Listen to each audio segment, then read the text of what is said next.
all our friends, and they can have my things when we're dead. But we gonna live forever. We gonna live forever. The Boyscast. We're back. We're black. We're wearing black. We are wearing black. We're And- not. Does that make us black? That might make you black. I've been blacked. Danny, that's your favorite site? Black.org? Yeah, it's where I buy- it's actually a different one, too. It's not the main. It's not the original Yeah, one. it's Sean King's website. That's where I get all my apparel from. Ooh, we're off to a start here. Bum, ba-da-da. We actually sort of have bad news, though, because Dr. Fauci, based Fauci, Well, it depends what side of the aisle you fall on. it depends on where you fall in the Actually, aisle. no, it actually doesn't. Because for the people who on one side they go fucking Fauci, and then the other side they go fucking Fauci. Yeah, It's kinda- fucking Fauci. He's got himself in a bit of a de Blasio situation. Well, this is what he says. Is that if you look at the children who are hospitalized, many of them are hospitalized with COVID as opposed to because of COVID. So what Fauci's been doing is watching Breitbart.com. Fauci's been just jerking off and mainlining the Alex Jones show. Can't even believe that's fair. That's like super based Fauci. That's Fauci straight up being like lab leak 100%. This was like done by the I actually Chinese. did to do the start dog World thing War that everyone's III. talking about. I was at the bathhouses. All the things that you think Oh happened yeah, happened. oh yeah. He's like fucking just all the beagles with the sand. This is It is funny the full level. villain turn. The level that, like, when they come out, like, things like that they've been denying for 2 years, where you go, for 2 years, they go, this is craziness. And, you know, because Yeah, everyone's yeah, making yeah. the joke, like, a guy goes in with a car crash and they said it's a COVID death, right? And he was like, these are crazy, these conspiracies. And then he nonchalant just Yeah, sort of yeah, says it and then moves on. For sure. You have to almost respect the level that they don't care what people think. Well, their whole thing is they go, well, we weren't sure before, but you're like, you were. You just are only kind of being like, now you're like, well, we're in a bit of a bind. So It's the person when they're chick, like, you break up and then they say that they were friends, that you were like worried, the guy that you were worried about, Yeah, that yeah. you've been working for 2 years, and you go, yeah, you saw you on the phone being like, you hang up first, and you've been like, that's the guy. She goes, what? That's crazy. And then the next time she sees you, it's just like, yeah, I was just like went to a movie with her in together. It's like, and you're like I was saying, and you go, wow, what did you say that? I don't even notice. yeah, what? They play it off like it's not, there's no big deal at all. And on top of that, CNN came out, and CNN, which again, I guess CNN's been watching Fox News, and they They see their fucking ratings and they're just like, they're they go, that'd be scrambling. nice. They look at Fox News ratings and go, that'd be nice. Oh, dude, they look at fucking like our podcast and they go, Yeah. maybe if we fucking keep it up, that'll Do you be- think that Stelter ever fucking puts on the bow tie and does a Tucker Carlson impression? He does sort of a role play with his wife where he pretends to be Tucker, and he goes, and he's having sex with her, and she goes, oh, you're fucking 4 million people watching you right now. he has a wife? Is he gay? I thought so. Okay. People can fact check this. He's a one. big boy, I just though. feel like you said his wife, and then I feel like the comments all of a sudden are being people are like, excuse me. Well, I think he might role I know Don play as Lemon. I know Tucker. Don Lemon is gay. Don Lemon's gay. Don Lemon's gay. He goes, so CNN came out with their new article that they reposted, or the other people were reposting, but they posted the original saying that some people might, it's a hot piece of information that might affect you specifically, but weight apparently does now play a factor in whether or not you're more likely to be hospitalized in COVID. So contrary to what people have been saying for years, if you are 800 pounds overweight, this is breaking news. I mean, also though, 2.5 years into it. in their defense, they could also, have an article that just says, if you're 800 pounds, you're fucked. You don't have enough time to not be 800 pounds. But just the fact that this is like 2 years in. Hot fucking piece of info. I know, like every fucking person who has like not basically like get paid by the CDC mouthpiece kind of thing is like, hey, like just go for a walk.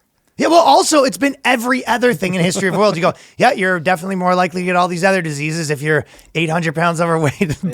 Pretty cut and dry stuff that we all know. Then they were like, do you think that one of their doctors had a eureka moment? And he came in and he was like, holy shit, guys, I think we've been wrong about something.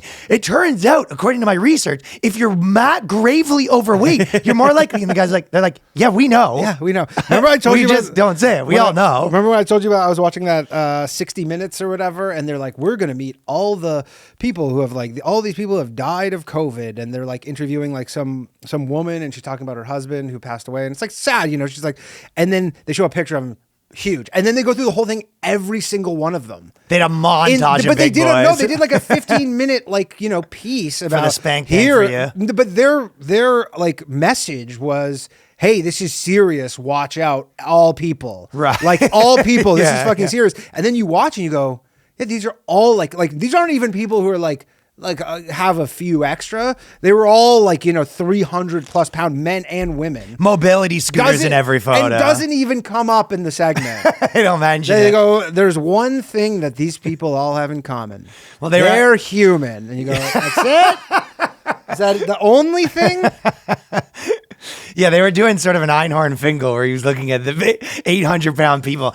He was at the funeral for a COVID guy as they had to dig a bigger grave because they couldn't get the coffin in. They go, the custom coffin business was doing really well. And then they go, what the fuck? Wait a second.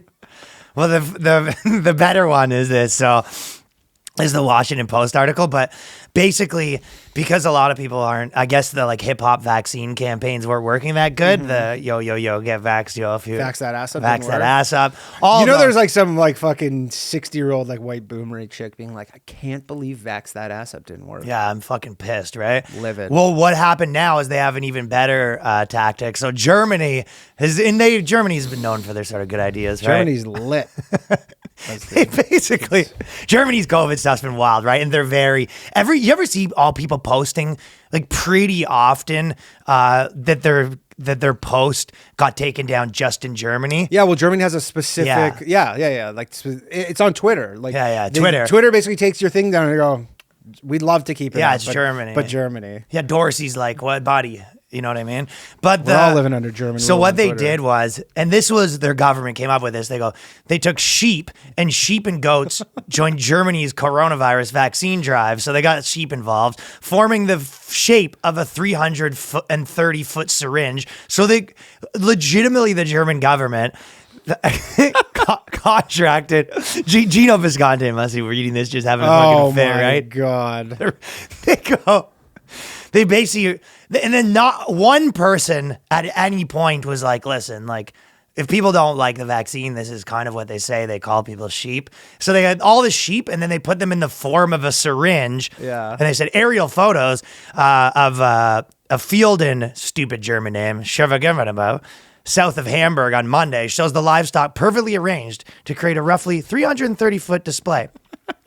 The shepherd, love it, another stupid German name, Wickbay Schmid Kochan, told local media that bread was used to lure the animals into positions. Not one single person, while they're doing be like the sheep campaign. The only thing I'll say with Germany is Germany has this, or the German language has this thing where their words are super weird and sometimes they'll mean. So maybe for them, sheep is like the bad boy. Yeah, it's like bad boy who doesn't listen to government. You think that, wool. Yeah.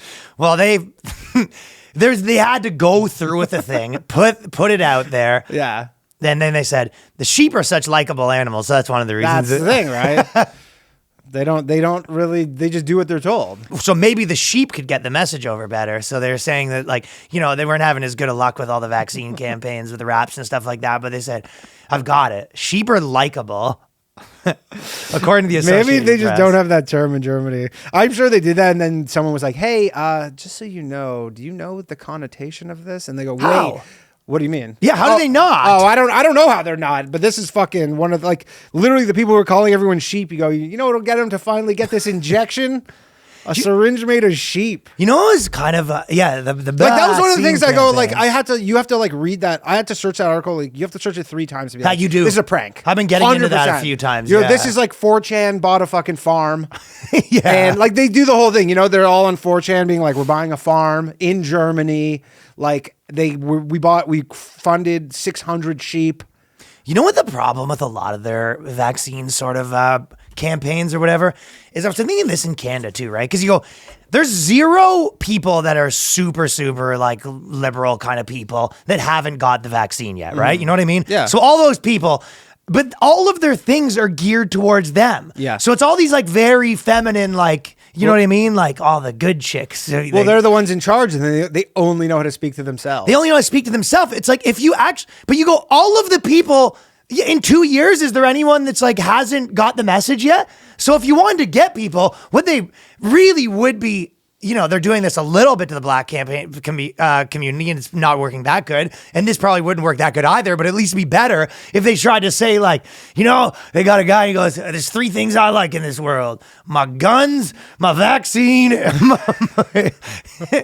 my chewing tobacco. Just slips in vaccine. He goes, my gun, America, my chewing tobacco, and my vaccine. Yeah. What was that third thing you said you loved? It goes, yeah, they gun, chewing tobacco. We like guns. Vaccines. We like America. We like vaccines. We like yeah. They sort of skip over it, but that's because all of the people that they're speaking to already have it. So it's like they're just throwing money down the toilet, which it seems like they sort of want to. Yeah, they got lots of that money.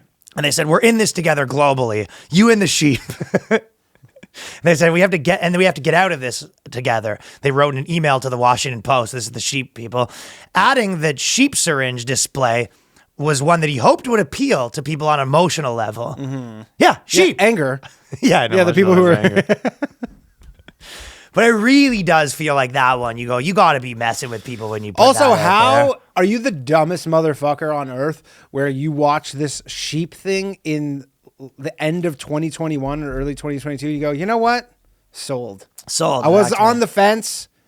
And then I saw you guys managed to get all those sheep working together. And then I thought, you know what? I need to work together with everybody and get this vaccine. Also, the booster campaigns are sort of a bad thing to be running in conjunction with the Get Your First One campaigns. Do you know what I mean? Because you sort of see it. It's like, even if they did our campaign where they go, if you want a vaccine, you love America, you love vaccines, right? Yeah. And they try, but not that would work that good, but maybe something else. Like, you don't even have to go so far. You go, I like, just a normal guy that's like, he beats up a guy in a bar, fixes his truck, gets the booster.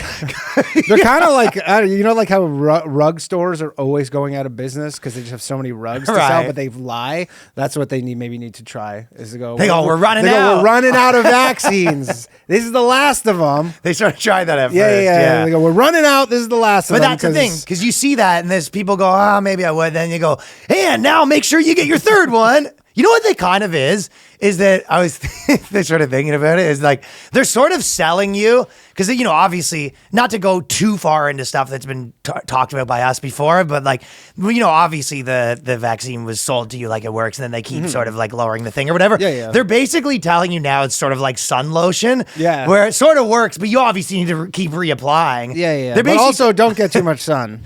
And they're saying like Johnson & Johnson's like SPF 10. And then yeah. Oh yeah, there's various versions. It's fucking crazy. You see, not to go off topic, but in Quebec, you need a vaccine now to go buy alcohol. Oh, that's a bad one, yeah. And that's the thing, though. Well, maybe what they're hoping is some of the people that are like smoking weed and then opening their eyes to the fact that they don't want to be a sheep. Yeah. And then they go, if they don't give them their medicine and they snap out of the weed, they don't smoke weed for a little bit. They're like turning into literally like bad. They're turning into like kind of deadbeat-ish parents, kind of where they go, look, if you don't take your vaccine, you don't get your weed. Yeah. Like, what? That is what it is. And I don't care if you smoke it as long as I'm in the room. And no walking your dog after 10 p.m. That's where the COVID is. And then they had another. there was a bunch of crazy COVID ones. But in Canada they also they had like they take all the like homeless people and they give them sort of like hotels sort of thing when they were doing that. Oh yeah. But then they dropped like beer and smokes off at their place because they didn't want them to leave, so they wanted to get their beer and smoke, so they have to bring them beer and smoke. Sick. Yeah, it's a goddamn Canadian dream. Well, I hope there should be that'd be a funny thing for someone to do. You'd get killed online, but if you did a whole like expose where you and your buddies like pretended to be homeless to get all the amenities. It'd be better if you lived in like a different country and you came through and then you go, fuck you, Canada. I got a free stay. Can I propose something actually? Yeah. You know how like on Twitter every day there's like National Sweater Day. I don't know if that's every day, but yeah. No, not every, but every day there's a new thing. Well, now they want that to be Sheep Day, yeah. Whatever, National Sheep Day. There should be National. No, that is your sweater. You put your sheep. Yeah, or whatever. Or like there's like National fucking Egg Day. And you go, there should be national. Never heard of any of these, but. What are you talking about? You never go on Twitter every day. They have like national. I never heard of Egg Day or National Day. Brother. I'm just making them up. They go National Sibling Day or whatever. I've heard of Sibling Day. You know Sibling Day? Now not a real thing. Okay, you're back on board. There should be National conspiracy day, And everyone where gets to- where you fucking just shout out your conspiracy friends, Sort of like the Purge, who have but been for saying all conspiracy. this stuff for 2 years, and now it's really like I was thinking of the people Like, in give them a props for the ones they got right. Like I've been thinking about in Canada, all the people who are like, yeah, they're gonna like, it's gonna be fucking, we're going to a third lockdown, and they were saying that in like June, Yeah. you know, and they're like, and everybody's like, you're nuts, the vaccine, You're fucking crazy, no, man. but everybody was like, you're fucking get out of society, blah blah blah, and now they're just like dead right on like all of these things, and I know. everybody's still just like, yeah, you're fucking crazy. Yeah, go. Like they're not getting anything. The Like, problem is, they're I like, think a they've lot been of the dead right. Well, they've moved on to the next one, right? So there's always a place where the thing just keeps moving, and I whenever know. they're right about one, they always move on to the next one. So they never get their props. They get to do a little bit of a victory lap, but no one cares I know, but it's just nobody fucking. because they go, "I was right," and they go, "Okay." I yeah, mean, but you're wrong for the other one. this Ontario lockdown is I was saying is the most like red pilled I'd seen. Like just so many like that's what you were saying. rando comedians, not random, but like comedians we know from Canada, Rendos. From Canada, who are all of a sudden being like, "Wait a minute!" Like in the Yeah, third, yeah, they weren't happy with the the third lockdown of lockdown. 2022 is the one where they go, "What the Well, fuck? I was already. Have I been lied?" They're not even like, "I've been lied to." They go, "Have I been lied to?" It's a Yeah, question. yeah. It's a question that they're now asking themselves. Yeah, if New York did lockdown, I'm fucking on a fucking plane to Miami within the snap of a finger. Though I'm the hell out of this hell. They're not locking it Nah, down. because they know they heard the news that I'd be out of here, man. They don't want that on their fucking conscience. But there is some serious stuff this week, of course. But more importantly, the hot story of the week that Danny is actually sort of a bad thing for him. But the New York Post, this Yeah. woman who was on the like Real women. World, I believe, and she has been a reality TV show, and she made 50 grand a week selling her farts online. So, which is annoying because Danny has now been losing 50 grand a week. No, dude, this is fucking plenty of pie for everybody. Well, that's the thing. Because Plenty Danny, of fart pie for everybody. you were sort of selling your farts online for a little bit, right? I was giving them away. You were sort of doing it as a charity thing, as an NFT. No, that was just a lie. Someone came in and caught me farting in a jar, and I go, "What are you doing?" Oh, I sell these. yeah. No, no, I sell these. And you go, Why are "Oh." you doing it in my jars? Well, we've never Supply chain issues. Our Couldn't group get of- any jars. Our group of friends has never really been that big of like a farts for laughs guys. No. In your relationship, you've sort of decided that you're going to be, Terrence and Phillip. Yeah, pretty much. His girlfriend are Terrence and Phillip. Pretty much. It's clumps. The clumps. And we have our own line of jars. But so I've never been a big like, Have you ever been? Farting on Have people you ever for been a laughs big kinda guy? Have you ever been a big like buying farts on? Do you think she's like Belle Delphine was like losing money on the bathwater because all of a sudden she had this competitor fart come thing, in with yeah. the fart jars? Well, there's the reality star is making waves on social media after letting it rip. The New York Post loves their puns and their own things. After letting it rip, that she made more than 50 grand a week selling her flatulence to strangers. The hard part would be it would be tough to date that girl, though. You know what I mean? By the way, I'm she's at work actually- at her job, feminist mom. Yeah, I don't know. This one seems so hard to believe that this is real. See, that's the thing, man. You don't get what the world is right now. Yeah. This is like I actually par tried- for the course. I tried to explain to my girlfriend the other day how there's creepy guys. Who, You who will buy, wanted that for free? People on the internet are No, paying for this. But like I tried to explain, that was like, a freebie. Yeah, there's like creepy guys who will like buy like you could wear a pair of like shoes running and they'll buy them as long as you just like definitely. didn't clean them. That's what they want. Yeah, they want the dirty stuff. It's all that sort of thing, right? But then that's what I'm saying. Like, imagine you're fucking dating this girl and she sort of comes in. And then on top of that, all the guys that would, any photo that got posted with you in it, they'd be like, you don't deserve her. Like, this guy's getting freebies. It's nuts. Yeah. Also, that'd be so funny, like you ordering the fart jars and then your girlfriend like opening your package and you coming home like, do not open that. Do not open. What about a sketch of an unboxing? Video? Oh, an empty jar? I'll just put I'll put some gum. Sketch of an unbox. We gotta open it. You go. Swirl it around. Unboxing the fart jar is funny. Ooh, that's nice. What is that? Mahogany? Today we are doing an unboxing here. You can actually taste the flatulence a little bit. Oh, What gross. is that? What is that? A fava bean that she ate? If you pay a little bit extra money, and this, it did take a little long to come, but I'm gonna say it's worth the wait. Do you think the container, like she seals them so they make the pop like a new tennis balls? Like, think it does That's that? so funny if there's a pop. I hope so. How do you keep the fart in there? Well, I don't know. Yeah, you probably have to like with jam, you like have to put them in boiling water or whatever so that all the air leaves. She should put them in a container that you pop in. Like you walk into her kitchen. It's like, oh, you making some preserves? Stop. She's like, no, I'm just sealing my farts in jars. The Pringles style. Once you pop, you just can't stop puking.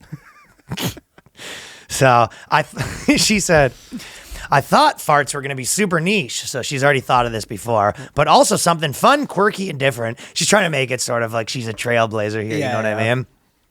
She's told BuzzFeed of the particular pastime. She's doing the whole interview to her, telling everyone about her farts, right? Yeah. And it's a fucking annoying self-fulfilling prophecy because every time she probably does one of these things, she probably sells like more. Yeah. Also, probably like you ever think she's taking a shit and she just lets one rip and she goes, ugh. Yeah, that's a waste. Literally just burned $1,000. She's going to make it empowering at some point in the story for sure, though, too. Oh, you have to. The only way you can be so humiliated. Farting in a jar to stop sexism, because this is not just something that men could do. This reminds me of, remember the girl who was letting people take bong rips out of her asshole or whatever? I know. This is like, she goes like, it was the most empowering thing ever. And you go...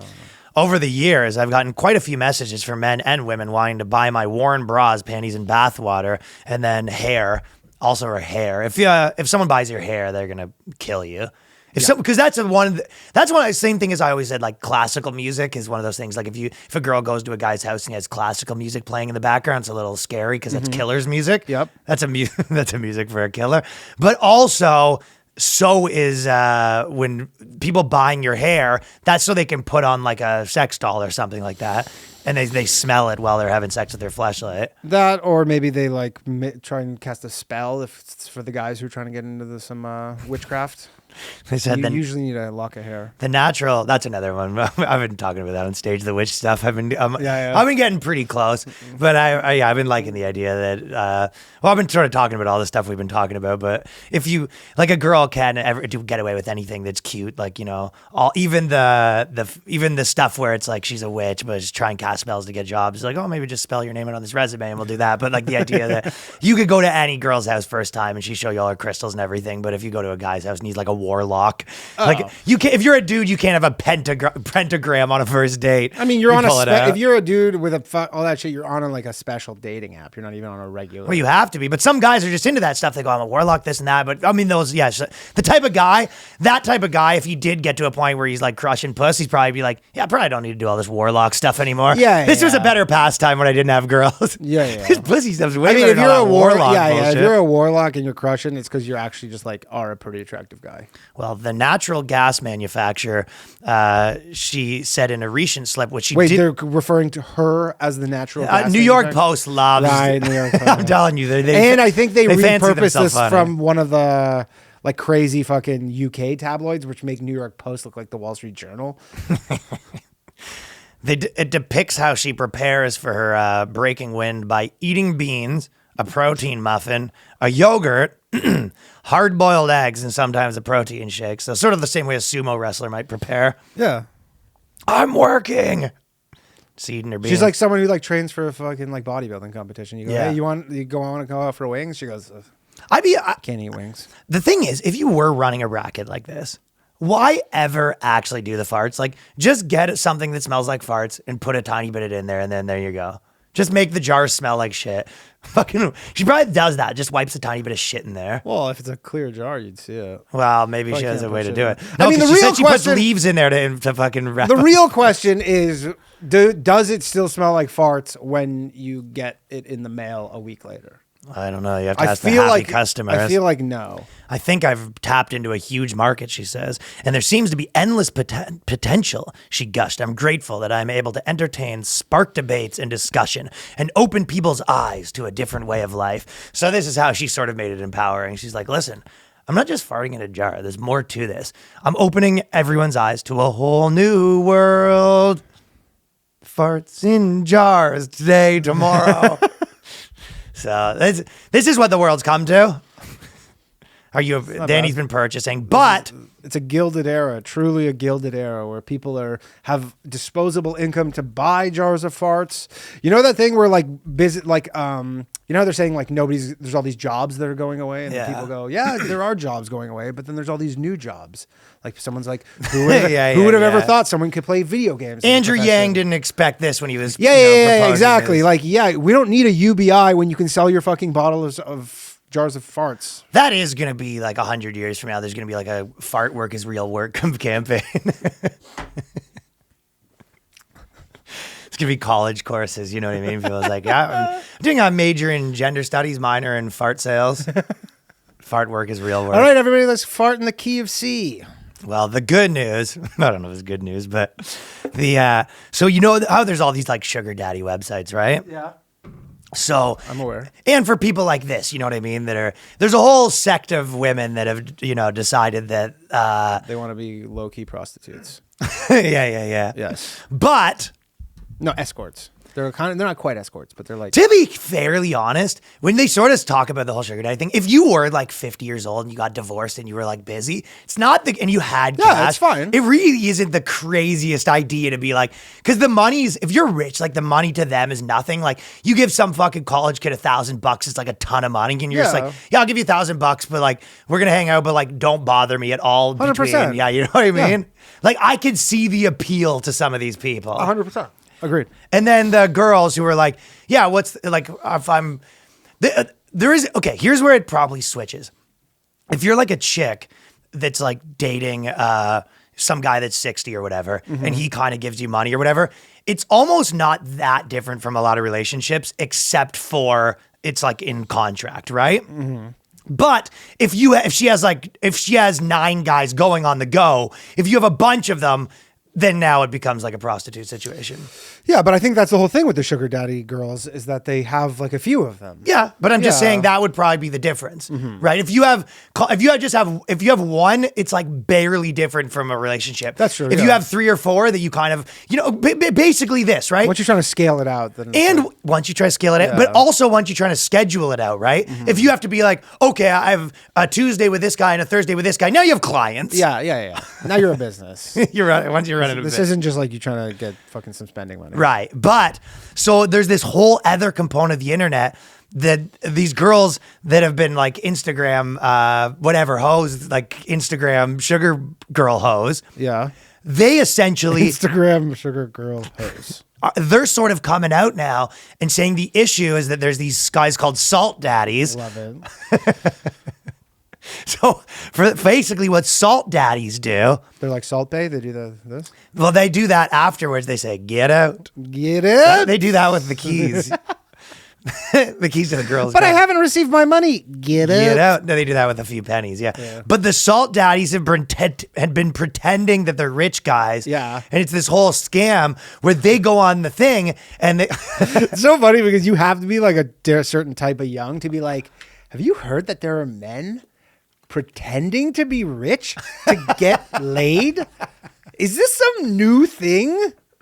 Like you have to be the most naive person in the world. Be like, have you heard of this? But it does seem a bit extra to go through the whole thing on the sites. Yeah, I was reading it, and some of the guys are straight up like con artists. Like the way they Yeah, were it's describing it, I was hilarious. like, you're like, this is like past like it's because I kind of saw a similarity to how like women put on makeup, right? Yeah. You go, this is like kind of makeup for men. You're like, just add 10 to that bank Yeah, balance, yeah, right? Like yeah. that's 10 is makeup for men. Yeah, okay. Right? But this is I like, mean, depends. this guy's 100 honestly like, if you have 100 grand and you add a 0 to $1 million, I mean, that's quite a difference. hey man, I've seen some fucking ones look like 10s. 1 to 10 isn't that crazy. I've seen, what do you mean? That's 10. But the 0 depends on what it's going after, I think. Okay, I don't know. It's this. I've seen some ones look like 10s. They go, there is something unusual about how Steve and I met. We crossed paths and we crossed profiles on Seeking Arrangements, a site that launched 12 years ago and is famous for legitimizing and providing a platform for sugar daddies and occasional mommies to meet their sweet tooth cubs. I don't know if I ever told you this, but my buddy, who you know who it is, but I'm not going to obviously say it online, his stepdad decided to be an actor at like 60, right? I remember this. Yeah. Yeah, so this guy, he decided he was going to be an actor. And he was just doing, the odd thing, and he was doing commercials, and he wasn't white, so he was like booking a lot of things in the commercial Why is world. that? Because Why is I'm not what sure do why. those two things have to do? nothing. Oh, okay, just coloring in the story. Just two unrelated factors. Oh, okay. He's booking a lot of commercials. Also wasn't white. Two unrelated factors. And he used to do acting when he was a kid. He was like almost semi-retired, and then he goes, "I'm going to start acting again." That was my like hobby when I was in university. I would start doing it again at 60. Right. Cool. Goes out for a commercial. Doesn't tell anyone that he booked this gig. And it was, I can't remember, it was not Seeking Arrangements, but it was like Millionaire Daddies or something like that, like right? some kind of like non-union, like where you're like, what country is this even airing in? So the commercial starts playing and it becomes a commercial that goes everywhere. Oh. So his mom, the guy's wife, was just watching TV, and on the TV, it's him in the hot tub with fucking 3 like 19-year-old supermodels in bikinis. She starts flipping out, and then he goes, "No, it was just an acting gig." It's like, and he's out there being like he thought, he goes, "This isn't my real life." Well, she didn't get that's the second part I was just gonna get to. Yeah, but the first part is that he's literally in the thing being like, "I'm a millionaire," and this and she was like a kind of a lady that goes crazy or whatever, and she like wouldn't buy that he wasn't like doing a real testimonial. Oh, so, and she was like, also this where she's like, "And you're pretending to be a millionaire to get these girls." Oh man, I wish I could remember that. That's amazing. So basically, because you're just like, again, no way out. There's no way out of this for you. If she, but if she doesn't understand the concept of like that, sometimes like in commercials they'll be like real person, and then you're like, that's a lie. That's just shit. She goes, "Why didn't it say real person if it's a real person?" Yeah. So it was a big. Can you imagine your dad? He goes, I finished my job. I'm going to start, just do a couple commercials. Sitting on the couch, he comes in, Seeking Arrangements. Yeah. I'm a billionaire. I've been plowing through chicks or whatever. Plowing through chicks. What the? She kicks him out. They get in like a big fight. He eventually has to, get his agent involved. Being, she's probably like, "Your agent's in on it. You guys are all in on it." Oh my God.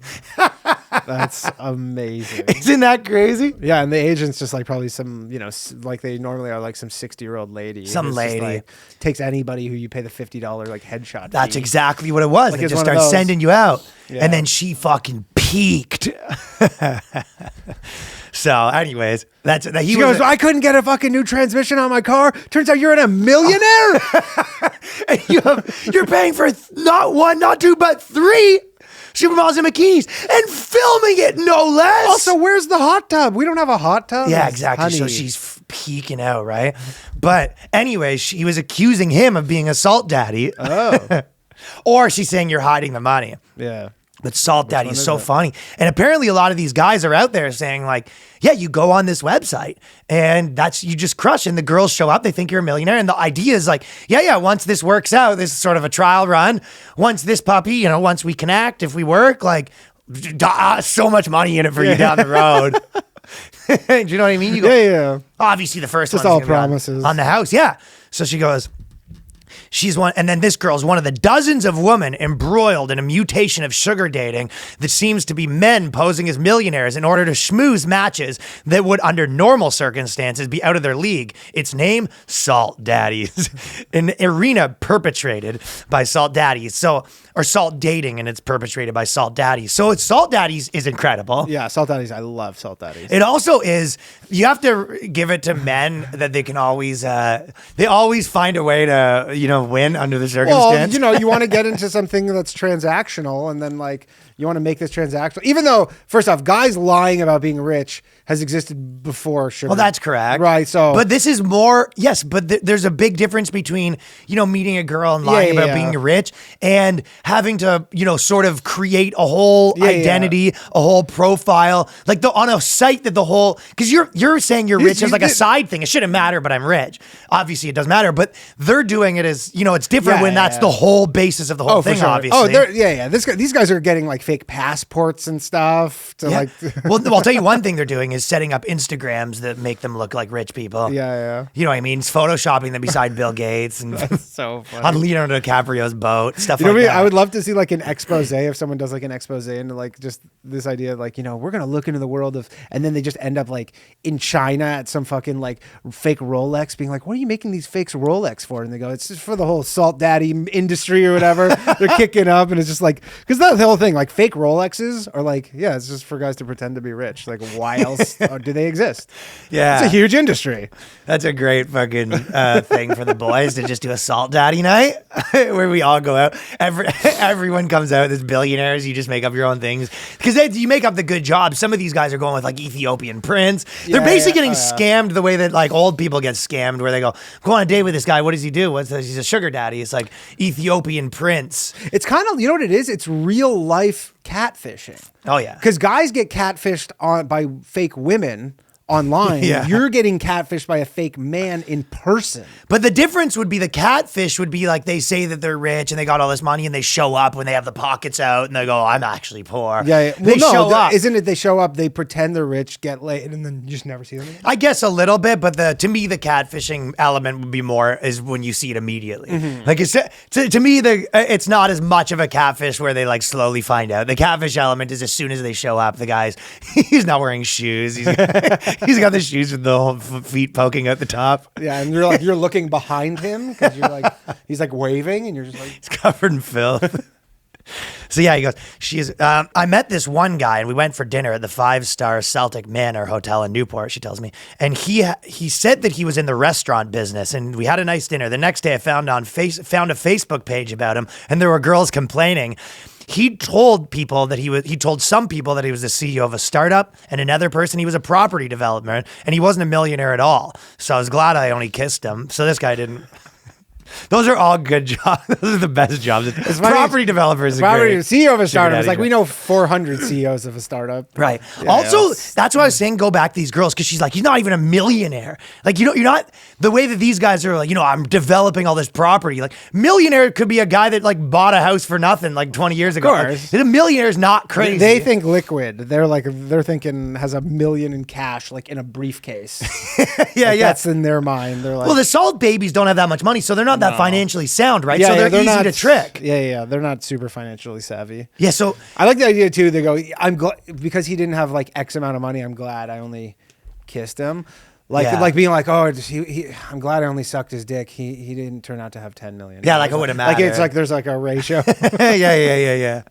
So basically, there's this big fight going on online where there's the girls trying to get the guys for their money, and then the guys lying, and then the other girls are starting Facebook groups. So it's become quite a debacle. It looks like. And they're what, support groups, or they're trying to out these guys? They're trying to out these guys, being like, but it is a funny thing because it's like. No, the girls that are doing this stuff don't really want to be that vocal about that they're doing this stuff, right? Mm-hmm. So they can't really go that public, being like, just so you know, I've been having sex with these men for money, and this one's a fraud. Yeah, like, I know. That's so it's a crime that's easy to get. Not a crime, but not a crime. But yeah, it's a scam. Pretty openly.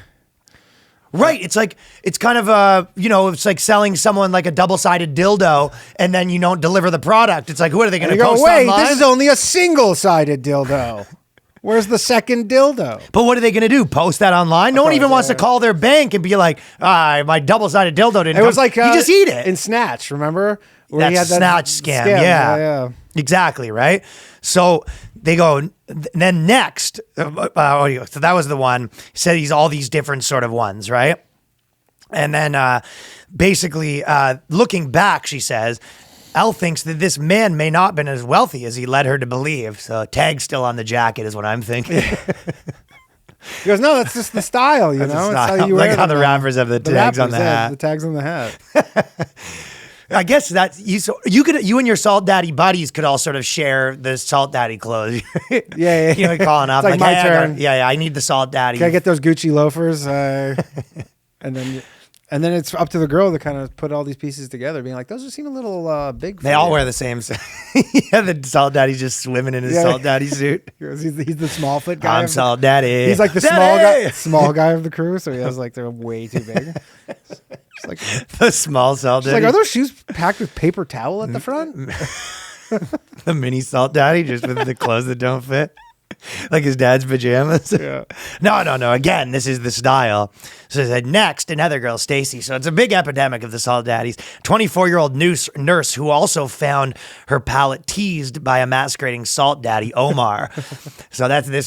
This is the prince. Caught her attention on Instagram after only a few messages. He offered her $20K in exchange for dinner and drinks. Yeah. So it's pretty high. His first message was, "Please open." Yeah. He said, Omar sent her a message saying that I'll give you $20,000, and all he wanted me to do was show Bob's. Please open. Please open. What was the one that we used to watch, the live stream? It was live streams of like just whatever. It would be like whoever hot chick, and then it was just like all these people, like, you know, Africa, India. Papinda, They're all just like from overseas, and all of them are just like, it's just like some hot chick. She's like, like she doesn't get nude, and they're all just like, open, please. Please open. Like there's just like the whole fucking Instagram live is like, please open. Yeah, the girl's doing a seminar on real estate. Yeah, like talking about like whatever is like my new favorite fucking like health foods, and they're like, please open. Open. But it's just funny because that's their like line to get them to take their top off as they go, please open. Yeah. So these are, and they are coming up with, those are the jobs you want to go with. You want to go property developer, capital allocation. That's you want to go on to the ones where they don't really understand. What do? I allocate capital. It's vague enough. And you go, oh. Yeah, exactly. Developer is like a big one. Great fake. So this guy told her that he's an oil millionaire, which is a pretty good fake job. Yep. That's an old school fake job to be a Salt Daddy. You go, how'd you get your money? He's like, oil, baby. Oil, baby. Black gold. Texas tea. Yeah. You go, how did you get I'm going to give you $20K for dinner and dates. How'd you get your money? Black gold.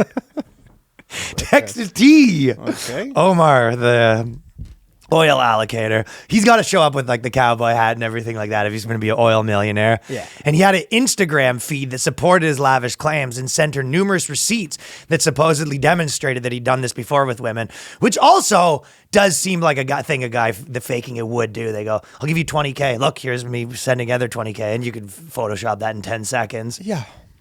So a lot of people, apparently there is a lot of people online that sort of say stuff like this, like, no, this is the move. You just meet girls on this site, and you don't even need to be that rich, because if you think about it, if you say to girls like, oh, I'm going to give the girl like $1,000 every time you hang out, it's like, that's like a high class prostitute, right? Uh-huh. So it's like, it's really no different, except the difference is they're sort of pursuing you a little bit as opposed to a prostitute who's like completely transactional. You go on this site and you're sort of like, sell yourself to me a bit. Right? Yeah. So I think that's the benefit to these guys. They're sort of like, I'm this oil millionaire.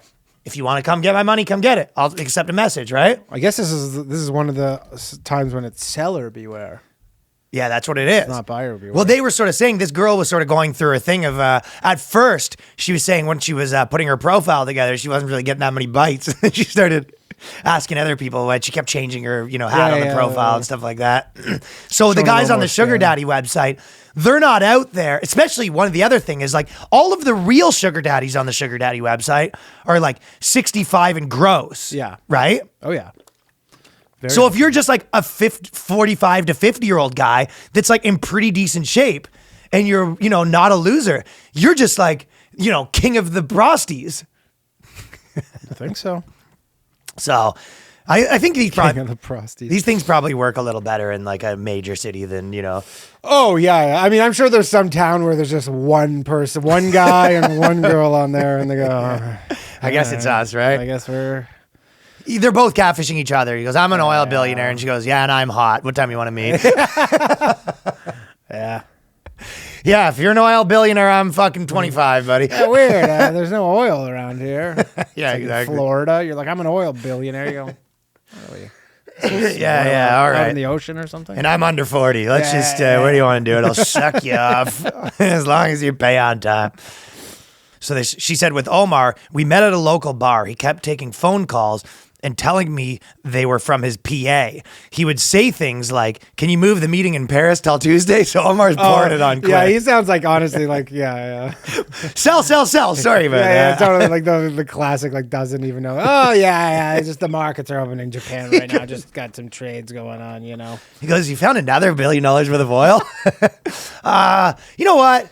Yeah, take it out. Maybe take half of it out. $1 billion. I don't know if I need $1 billion right now. I already have $1 billion. Yeah, you know what? The cost of cleaning up this mansion seems too much. Let's just destroy the whole thing. Just tear it down. We'll build tear it down up. the mansion. I was thinking about being a condo, but I'll tell you what, buy them both and we'll make the decisions as we go.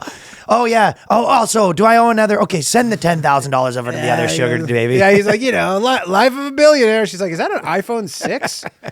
Is that a BlackBerry Pearl? It's a loaner. I don't want people to get my oil secrets.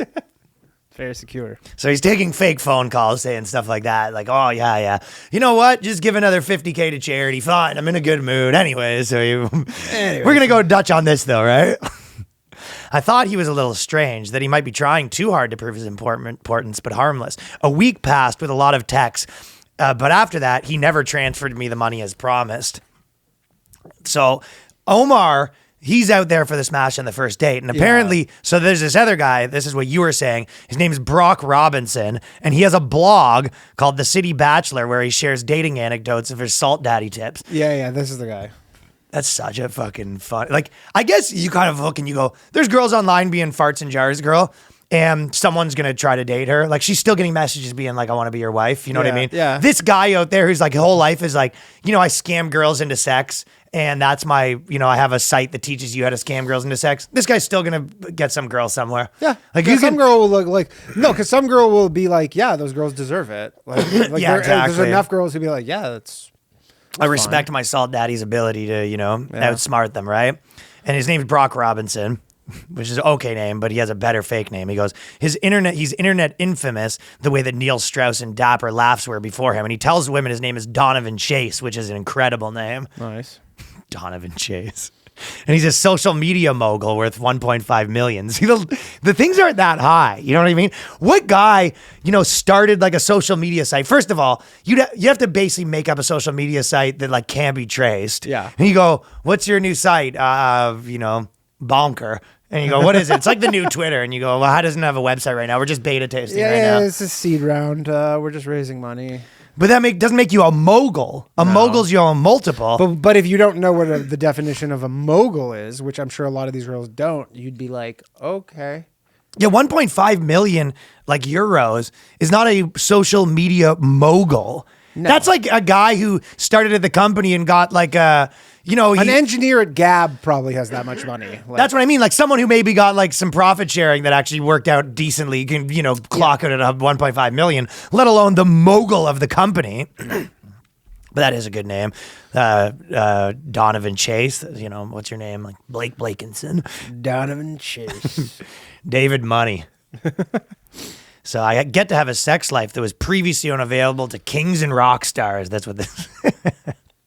He says when I ask him why he does it, I've been doing it for 2 years now. I met around 100 girls and he's had sex with half of them and they treat you like a celebrity. So that is a case of, it's obviously like what a happens scummy when thing he has to do. to take him back to his studio apartment though? No, you probably, I think the move Or would be his you get a hotel? fancy hotel. Okay, so this isn't. So then, at that point, this isn't like. Yeah, that's where this is falling apart a little bit because you're right. Or he where does are you have, taking or them? he does actually have money. He just lies. He has even more money. He goes this. He goes, we got to go to your place tonight. He goes, why? He goes, my room's full with oil. Because we open that door, we're dead. Yeah. All that oil is gonna come pouring out. I filled the whole house top to bottom with oil and gold. So. Because you are right that once you start doing the expenses, you still have to pay for the dinner.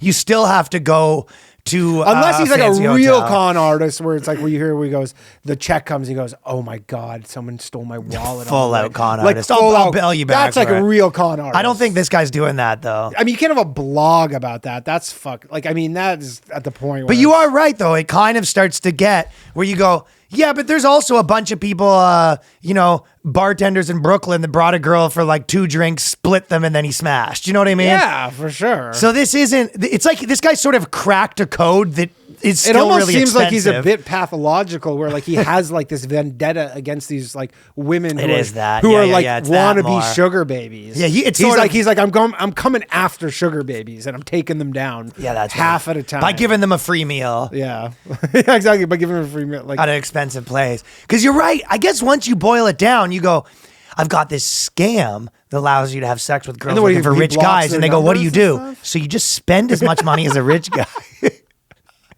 It's like almost maybe some of the girls, he's like, just so you know, I wasn't rich. And she's like, yeah, I know, but you still paid for all this yeah, stuff. exactly. Yeah, And we're okay. currently getting room service at this hotel. Yeah, exactly. Maybe he jump and runs on the bill. That's what I'm saying. Like, is it that kind of thing where he just like? But then what does he straight get up- out of that?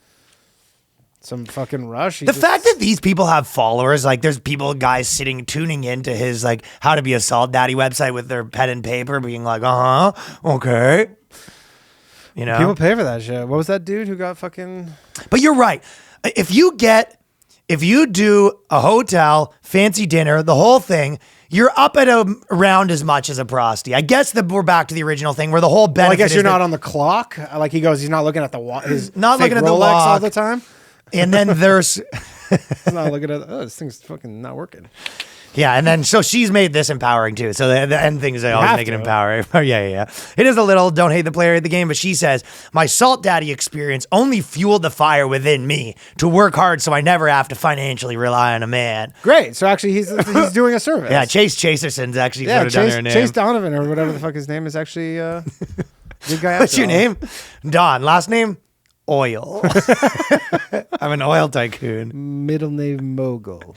My name's Bradley Tycoon. I wonder if this guy at any point is like, you know what? I have to teach these women a lesson. I think I'm that's teaching them. I'm schooling them. Well, she said she got school, but she's sort of saying it like, haha, in your face. Yeah, I'm never prostituting myself ever again. Take that, John. You take that, Timmy Oil. Tim John Oil. What's your name? Brandon. What's your last name? Capital Allocation. Actually, I run a capital allocation firm. What's your name? Capital Allocation. What's the firm called? Also Capital Allocation Firm. They named it after me. Yeah, yeah. And I was doing so good at it that they started calling all capital allocation firms It's actually that. capital allocation is named after me. Yeah. So she goes, I've also that fueled her to never feel as empty as I just did with Steve. Of course, for other women, they may genuinely thrive in the sugar baby situation. It's all a matter of taste. So he did her a favor at the end of the day. I'm going to take a second here to tell you about our new sponsor that the boys have officially brought on board, Athletic Greens. Now, I personally got into the game of doing stuff like this because I wanted more energy and I was sleeping bad, stuff like that. So I started taking Athletic Greens. It doesn't taste like it's super healthy. It has a mild tropical taste. So you actually kind of look forward to it in the morning. I'm going to put a personal recommendation on the product.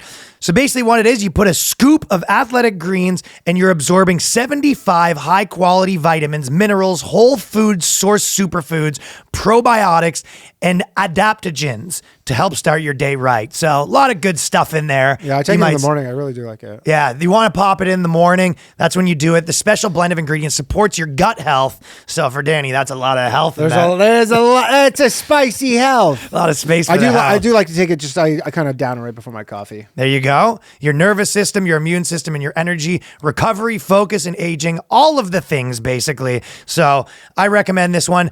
It also contains less than a gram of sugar, no GMOs, no nasty chemicals or artificial anything while still tasting good. So it's not no nasty stuff, but like because of that, it's kind of nasty. Nasty, yo. But it's a good type of nasty. Yeah, I do enjoy it. Yo, you get fucking nasty energy. Nasty boost. dog. Supports better sleep quality and recovery, which is the big one for me. And your subscription comes with a year's supply of vitamin D, which is so important to add in these winter months when we don't get as much sunlight. So if you add it up, it costs you less than $3 a day. And right now it's time to reclaim your health and arm your immune system with convenient daily nutrition, especially heading into the flu and cold season. It's just one scoop in a cup of water every day, and that's it. No need for a million different pills and supplements to look out for your health. To make it easy, Athletic Greens is going to give you a free 1-year supply of immune supporting vitamin D and 5 free travel packs with your first purchase. So get on it now. All you have to do is visit athleticgreens.com/boyscast. Again, that is PatrickGreens.com/boyscast to take ownership over your health and pick up the ultimate daily nutritional insurance. And next, we're going to tell you again about Raycon. Now, this is my choice of headphone. I've been wearing them all over. I've been traveling around as we've been touring all sorts of airports, and I am a big fan. And one of the things I do like is when the button you press that goes from you can hear everyone mode to you can't hear everyone mode. Oh, those are, yeah, I do. Yeah, it's all. But the actual one actually does, because there's plenty of times where I go, you want to not be able to hear any of the extra noise, and it actually gets it right out, but it does a pretty good job if you can hear everyone, where a lot of them don't do it that good. So I'm a big fan, and it has seamless Bluetooth pairing with a comfortable noise isolating fit. You can start listening right away and keep listening for hours. The audio quality is amazing, comparable to what you get from other premium brands, except Raycon starts at half the price, which is why they are for the dogs. The new everyday earbud, which is what I have, come with 3 new sound profiles to make sure everything you're listening to sounds its best, and just the right amount of bass. They have different modes. They have pure mode, balance mode, bass mode, for depending on what type of music you're listening to. It offers 8 hours of playtime with a 32-hour battery life. There's also a built-in mic that you can take calls on your earbuds at a press of a button, which they don't all have. So this season, you want to get into something that you can use for calls, music, or for work or play at home or on the go. Pick up a pair for yourself. Go to buyraycon.com/boyscast today to unlock exclusive deals up to 20% off your Raycon order. But hurry, because this offer is only available for a limited time, and if you don't want to miss it, that's buyraycon.com/boyscast to unlock up to 20% off your Raycons. Buyraycon.com/boyscast.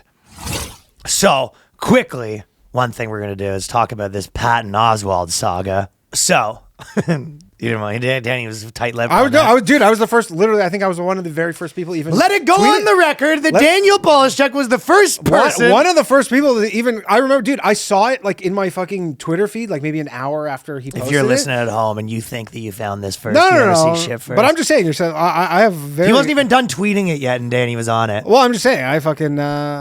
I have some. I looked into this. So basically, Patton Oswalt posted a photo with Dave Chappelle, and other people have probably talked about it. I'm sure most people know about it, but we'll add our thoughts. And then what happened was he basically, online immediately. It was and how the, could you do the with explanation this too transphobe? was he goes, yeah, I was playing at playing a theater next door. My friend Correct. Dave, who I've known for 25 years. Well, this was his explanation that he posted after. No, yeah, but so people got mad first, and then after that, it took him about 6, hours to come out and be like begging for the apology. It's a classic case of people who join a movement and let their fans own them and all that stuff. I said right? in our group chat though is that because on Twitter. Got absolutely every single person was like, fuck you. This is like unfollowed. I hate you. Do you know what the damage you're doing? Blah, blah, blah, everything. And then on Instagram, everybody's like, sick. Dave's the GOAT. Like, honestly, like the difference, it's like all the basically people who are like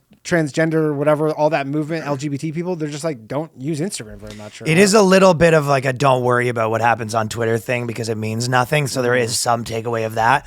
But the interesting part was... No, I disagree with you.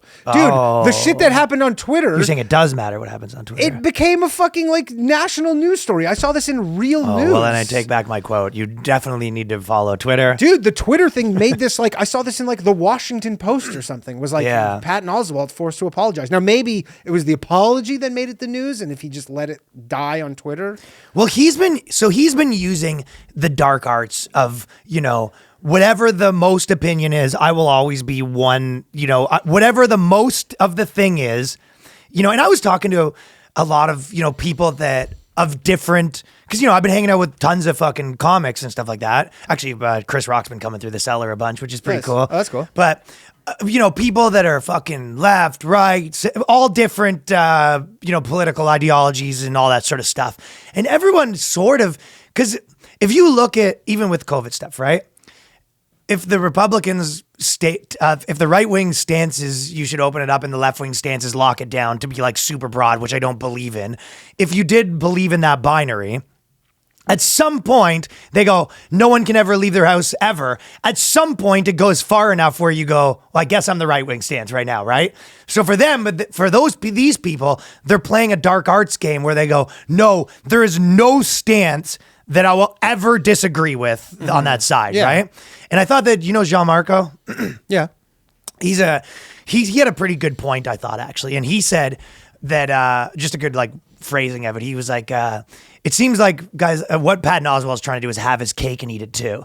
Because it was like, you're going to be the I agree with every political thing in the world guy, and I'm like your hero for the movement. But then he also wants to be able to, remember when we used to always say comedians would like post things online being like, men are the worst and every man in this community needs to apologize to women. And then they show up at the comedy club like, what's up, buddy? And we're like, we were like, you don't really get to do both of those things. You don't get to put us on blast. And then you can put general things on blast, but you can't like put specifically. Yeah, it's not like being like Trump is bad. And that's the like confusing, calling out people you know. And that's the confusing part about like this comedy thing too, because it's like your instinct is a lot of times to be, on the side of comedians, but that's this thing is you go, I'm on the side of comedians being able to say whatever they want on stage or have whatever opinion they are, whether anyone disagrees with it or what. But if your opinion is that comedians shouldn't be able to say what they want, then all of a sudden, like, it's a more, how do you agree with that? For sure. If your opinion is that like, and I he should wasn't be able to even, speak. and with Patton Oswalt, he wasn't even like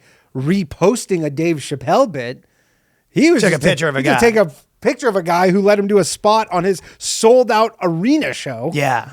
Like, Yeah, as soon as you sort of curtail to every demand of your fans, I even see with people that like will message me sometimes, like people will be like, hey, I've asked you about this multiple times and you've yet to respond. But like, and people tag me and that kind of stuff where I go, is that how you think? Like, yeah. Like, and I think I get it a lot less than other people because I don't think I present myself as this like puritanical fucking anything. You know what I mean? Ideologue. But I also think that with those people, if you sort of say I'm like the beacon of puritanical ideology or whatever, then to be honest, like it's not that crazy that your fans are like, hey, why are you not doing that? Like For sure. You've sort of said, I will be the person that does this, right? yeah. Well, I mean, he's basically like, he says he goes, I'm this big ally guy. And then, but he's not like his actions are not anything like, oh, fuck transgender people. He goes, I did a spot. Yeah. Like, and again, if you know anything about comedy, like, so what? He's at the Comedy Store or something doing a spot and Dave Chappelle shows up. Now what? Like, He has to cancel everything. he just has to be like, I gotta fucking just avoid all people that have opinions that you don't like. And you've seen this happen with so many people over the years on every political ideology where you start like, saying what you think or whatever. And then before you know it, someone makes them, they get popular for doing the thing. Before you know it, they're at the marches. You know what I mean? Before you know it, they're posting, stuff on Instagram that's only that. Then next thing you know, they're at the marches. Dude, the people on Twitter acted like he took a photo at like Mar-a-Lago. Like that's the response. Yeah, great. To him. They were like, what the fuck? And I want to say Patton Oswalt is funny. Yeah. But the part that, all that's kind of the stuff where you go, this is a tale as old as time a little bit in today's era. Well, in his side of the woods, I mean, kind of, I think if you're on the either extreme. No, kind of, but I'd say a tale as old of time is you overstep a little bit, right? Mm-hmm. And it is funny too, where it's when those people get a taste of that a little bit where you go, now, because even with the trans stuff, it is a little bit like, why do you guys care? Like, what's the big deal? And then he becomes the enemy and there's like everyone yelling at you all day and you go, see what you're experiencing right now? That's what people don't like. Yeah, Like for the sure. thing that you're getting right now, that's like really what people don't like, but the thing that I most don't like about this kind of shit is when he came back and did as a big apology, essentially groveling. Yeah, groveling.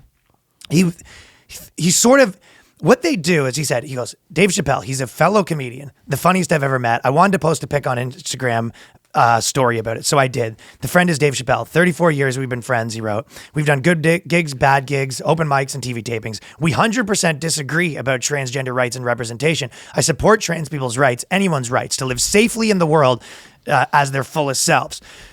So to me, that's the part where it's crazy because you go, you're pretending he thinks something. I know. You're like, what? You go, what? He doesn't think that? You go, listen, me and Danny are friends and I've been friends forever. We disagree on a lot of things. For example, I think that people of different races still are people. It's like, he does. It's like, what part of that does Dave Chappelle disagree with? for sure. Yeah. He goes, Dave Chappelle goes, you know what? Yeah, that's right. I don't believe that believe they trans should people live safely have in the world. Rights. Trans people shouldn't have rights. It's like that's what you took away from his fucking specials. Is like, They shouldn't have any rights. He just doesn't, what part does he disagree with? Well, it's the overcorrection because he's like, he had this like response that he No, probably. but they think that he does. This is what they believe in their mind. They go, Dave Chappelle thinks that trans people should be punched in the face daily. To me, that's the crazy part. And also, if you truly did believe he thought that way, where you go, he was so vile, and you believe the way, you probably actually wouldn't ever like. Exactly. You would like if you really that's a do good believe point, that, yeah. like where he thinks that way and you think the opposite, and that is like you probably wouldn't hang out with him because that's like you're assigning him like as being a pretty like vile person. You're right. The thing that you're assigning him, if he did believe that, and you believe that he believes that, you shouldn't hang out with him. But you wouldn't because why? Just for a spot? What the other thing is he going to say? It's like, what he actually thinks isn't as crazy as you think or whatever. Like, so he has to say, no, you're right. He's the worst. It's like he basically believes what you believe, less like, 5%. He has a few fucking asterisks, like, whatever, side notes or whatever. But like, you essentially do believe the same thing. That's the other interesting part is Patton Oswalt has these bits that really, and this is what happens. They dig up all the old stuff where he has a bit where he goes, if someone's a fag or a tranny, like, what does it matter? And the premise of the bit is like, a kind of a message of like, what do you care or whatever, which to be honest is basically, he wouldn't use that language right now. Dave I watched would the bit. agree with that. He was pretending to be somebody else. A guy who was like some fucking. Well, that's what they always do, yeah, for sure. But and then Tim Dillon basically did the best fucking thing where he said like, yeah, so exactly you gave Shane Gillis so much shit for doing literally this exact same thing, yeah, where he was just doing a bit and he said all these bad words, but it wasn't him saying the words, it was someone else, and like you do this too. Like here's an example way worse than whatever Tim. They Dillon all did. do that. That's what I saw. Way fucking worse. They go. I'm not one of those racists that say black people are people, and then they go, but I'm not saying it, and you go, yeah, but like most of the time. So the only difference is you're playing a character that's playing it as opposed to saying it ironically yourself. Mm-hmm. It's like, someone that understands comedy knows that. But again, this ain't about any of that stuff. It's about placating to these. I would say whatever, that right? when he did that bit. And like for most of comedy, like that was understood that a bit is a bit. And that's not, if you say words that are like being attributed to somebody else, those aren't your words. And then Shane Gillis is one of the first people who they're like, no, that's just you saying it. And he says there has to be a transsexual whose email is gmail.com is another one that, he tweeted at some point That's or whatever. my email. Yeah. But so if you think that, like, I think that you would agree that one of his problems was he goes, I should be able to like say my perspective without getting yelled at. So, and that, he's made an argument that some of this stuff is white stuff as opposed to trans stuff or whatever, right? Yeah. And you go, what they're saying is he shouldn't be able to say that. And what he's saying is he should be able to say that. And Patton Oswalt, I guess, you're kind of like, well, I agree with them that you shouldn't be able to say that, which is the point they're making. But also, I'll still be friends with them or whatever. And you're like, well, if you do believe that he's against their that they should be able to be safe in the world, yeah, and safe, like it's insane. If I was fucking, again, Chappelle is probably like will still probably be the bigger person and will not like most people that would come out and be like, fuck go you, fuck man. yourself, like just be like, yo, go fuck yourself, like if you think that's what I think. Well, he added that he will always disagree with Chappelle's stance on LGBTQ plus lives. He doesn't believe a seeker like him is done evolving, learning. So that's the thing. It's like me coming out and going, you know what? And even though Danny thinks that, gay people aren't people and doesn't think they should get married, I will disagree with his stances that women, shouldn't have been given the vote, and the downfall of America started with that. I don't believe he's done learning. I think that one day he'll come around and see what I say. I'll continue being his friend just so that I can maybe change his mind. Also, that done learning stuff is always, the implication is that, he's not done learning like us who we've got to figure it out. We're done. Yeah, for sure. We are done learning. Oh, we got to figure it out, right? Yeah. But that's the point that I get annoyed with is this stuff. It's like, well, when you say, I disagree with his stance on this, you go, what stance? Like they think it's like a given that they shouldn't have to ever argue what they disagree with. Well, I think he goes, his opinion of what Chappelle's stance is literally comes from the transgender people who were mad at him for even being. So you didn't watch your best friend special? Exactly. Like they're just like, he goes, oh, all my fans are basically saying that Dave Chappelle's Hitler, so I guess he's Hitler. Yeah. And they go, you didn't have a chance to check it out. It's such a The biggest scummy Netflix move. special of And the we year? get that on a smaller scale. You'll work with someone on something that did something, and people be like, "Oh, don't work with this person because of this," and you're just like, Look, shut up. I'm working Like, with fucking Governor Cuomo. I don't care what you say. Yeah, he's a little handsy, but he is the governor. He was. He is the governor, and I'm not. Look, But yeah, you go, especially if you're friends with them. You go, yeah, it's my friend. Yeah. So crazy. we'll see how good friends they are after this. Yeah, I mean, Because that's the thing too. Is like Chappelle's not even on Instagram, so it's like there was this post. On He Twitter. might not, yeah, who he knows probably to would have like extent. if it was like a nothing, he probably would have like never seen it. And now Chappelle's probably like, yo, you see this like in the news? Your boy's fucking like dogging you, and now like Right. And then on top of it, doubling down and like calling you all this shit. And he's like, oh, yeah, it's more of an interesting sort of case of just how this stuff, that all of it always boils down to this, where they just say, I disagree. They go disavow him, or I disagree with him on this. And you go, which part? And you go, he just thinks bad stuff. Don't you disavow? And you go, which one? Yeah. They don't, it's like this idea that they don't have to tell you the point anymore. You just have to like blanket, disagree. Just disavow the person. Yeah, you go, what's Sort the point? They go, doesn't matter what the point is. Just disavow the idea of the person. I bet good chance whatever Chappelle's next special is, he probably talks about this specifically. You think so? Yeah. He said no more trans stuff, and he goes, Yeah. I'll make an exception. This is more of a Patton Oswalt story, technically. Yeah, exactly. I'm an LGBT ally. I'm a loyal friend. There's friction in those traits. I need to reconcile myself and not let that cause feelings of betrayal in anyone else. So I think it's like very tough to be friends with someone when you feel like you're at war with them and you need to. Also, you have say all like the a rhetoric. segment of your fucking fan base is like literally, they are easily angered. Yeah. I mean, I've seen these situations where. And they exist on both sides. I don't want to be like, this is a fucking, like his side. I know it's not. And I've seen with like, I remember Kurt talked about that. He's talked about this like publicly, but on his podcast or whatever. But like the idea when like he had his whole thing and then Amy Schumer kind of called him and she was like, hey, I'm going to do that. So there is maybe some showbiz component where I don't think that happened here. But if you go, they call the person and be like, hey, listen, I'm getting murdered here. Can I post this apology? Sure.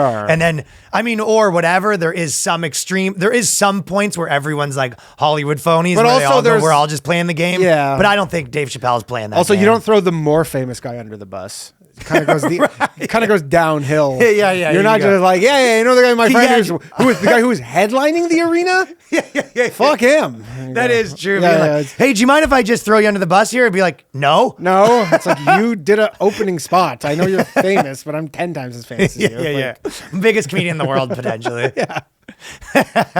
You're a cartoon voice. Yeah, it's not like the opener. Yeah, like it's not the opener who said something bad, and you go, "Oh, I gotta fucking defend my opener." Well, I would always defend my friends, except the only problem is when it goes the other way around. I don't think I will defend my friends once they demand something of me.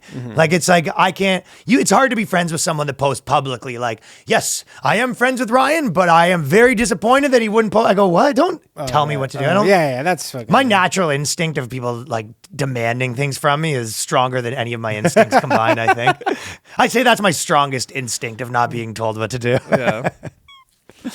So he added that he's been carrying a lot of guilt after cutting off friends who've behaved in ways that he couldn't live with. So I get that, because I think a lot of people, coming out of the fog of all this nonsense. Yeah, because for sure, it's like the whole Trump fog thing, and you go, yeah, that's pretty wild that I just shut down these friendships because I was thinking about it the other day, like, because guys like him at the time were like, yeah, like, American democracy, like we're really on this brink here where it might We're like done, never yeah. recover. Like we're never, and then like we're out of it, and you're like, it's fine. Honestly, fine, it's the same. Well, these guys are coming out of the fog, realizing that they made, enemies out of everyone that used to be their friend. Yeah. And they're coming out of that fog being like, By the way, you don't feel guilt. You know what the funny part is too? With someone, people like to say, oh, I'm feeling guilt. When a lot of times, the guy that It is guilt. You did something shitty. No, but it's a different type of thing. I don't think so. Well, I'll tell you my theory on it. But when someone, fucking, fucks his wife's best friend, and it's like, I feel guilty, but it's like, you got caught is what you're, feel. It's like, I think that what these people are feeling is that it wasn't the right move, and we know how Hollywood types operate, right? If you come out there and you make essentially like a Hollywood move where you go, I'm going to disavow this person, then, 2 years later, you're like, fuck, I keep having to run into these people. Yeah. I'm getting like in fights online about it. And they go, do you feel guilt or do you feel like I fucking maybe fucked up? Yeah, well, yeah, I think that's also Is that guilt though? Yeah. I mean, dude, you cut your friends, like you cut like a lifelong friend or multiple out of your life because they like didn't agree with you politically. Yeah, but they is what it did. sounds like. I'm saying that a lot of these people do these things as almost like career moves. That's why I'm like, do you feel guilt from like a person level? I guess you could say that they all think kind of there's combine, but I was sort of Yeah. saying it's not guilt. You feel like, fuck, should I have done that? Yeah. Was that the move? I think you get a perspective too when it's like, because he obviously posted this photo. He thought nothing of it. He goes like, there's nothing. Like, I'm not like, he wasn't, Yeah, wonder if he wasn't that's the sitting case. there being like, should I fucking post this photo of me and Chappelle? I wonder. He's just like, let's take a photo. This is cool. And then he must have, unless he's so disconnected. He from is it. probably pretty disconnected. Yeah, probably. Yeah. Speaking of politics, are you celebrating it somehow tomorrow? Are you doing What's anything going on to tomorrow? January 6th. you got a cake or The New York Times doing a barbecue? released this article and they said every day is January 6th now. I hope the photo was of Bill Murray from Groundhog Day. Otherwise, that was a wasted article. New York Post would have hit that. Yeah, New York Post would 100% Bill Murray. Well, that's what they sort of did. They came out and it was like this big article being like, people say that it was a one-time pop, but it's actually every fucking day. Yeah. This is never over, It It is funny because we have a couple, but like, it's never over. But if you watch CNN, it literally is January 6th every day. You turn on CNN and this is like, dude, I'm at my girlfriend, like I'll be at her house and like she'll fucking throw it on just to see what they're up to. And they're just like, it's all they talk about. It happened. Yeah, it's like I think they're just like, we can't find anything that can touch this. It's just like COVID and January 6th. And It's like still just and their like number one bomb. The drop off after those two, like anything else they talk about, people are like, I'm throwing the Next. game on. They had Yeah. a little thing with Gabby Petito for a second. Yeah, they had their Gabby Petito thing for like a few days, and I'm sure they're hoping there's a new Gabby Petito coming They would down love that, in the man. pipeline, If they but found out that there was a high-profile murder, Oh. that'd be nice for them, like an OJ situation. anything. But dude, they like cannot touch those two things No, they can't. ratings wise, so it's just all day.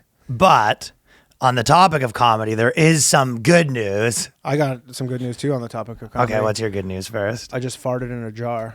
Oh, yeah, so you're going to have to get out of this whole comedy game. Yeah, I'm in the fart jar game. Well, there's another good opportunity for UK comedians. So this is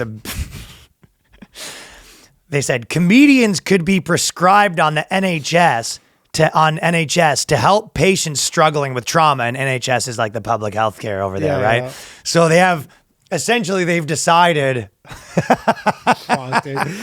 There's one line in here where I'm like, I was beside myself. Oh man! So basically, people that have trauma, they're gonna have comedians come in. First of all, Dude, there's the one prescribed by the government. insane because it's this one line. It goes, I don't know if you want to do this in order, but this. Yeah. Okay.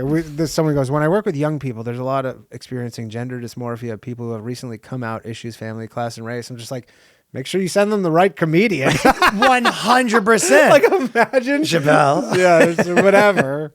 Oh, good. My trans surgery. Anyway, I got trauma with that. Oh, wait, Yeah, you get dice. I mean, obviously, we know the comedians that are going to have a job doing the hell gig. Oh, that is maybe the worst gig of all time. It's not even a corporate; it's a government. Yeah. Imagine, but Government you also gig. must, I mean, it's also the other way around where like a guy dies in a car crash. He lost his wife. He's in the hospital bed watching the game. That was the sign. Remember Seinfeld, where the guy's like in the hospital had to and do a Jerry set. has to go cheer him up or whatever. And he literally, Jerry's like does a bit. He's like, Yeah, that's where you have to come in and be like, when we've done the bars and people are watching the TVs and they turn off the game to put the comedy show on and just like, you've never seen people more viscerally angry at you. So these guys, you're sitting in your bed, your wife just died and someone comes in, the improv troupe comes in, they go, all right, give us a place. my wife's arms. Arm, matey, I'll be an arm. So this is, imagine this. You bring Hannah Gatsby in. Fucking. She'd be perfect at. Well, that's the thing. You just had a big trauma, and then you come in. We've got a good comedian for you. She's gonna cheer you up. She goes, "I was raped." I was right. No, the ultimate would be if they go, How is this making me feel better? someone's suicidal, and then they bring the comic in. They go, we lost him. He killed himself. You go, ooh. Obviously.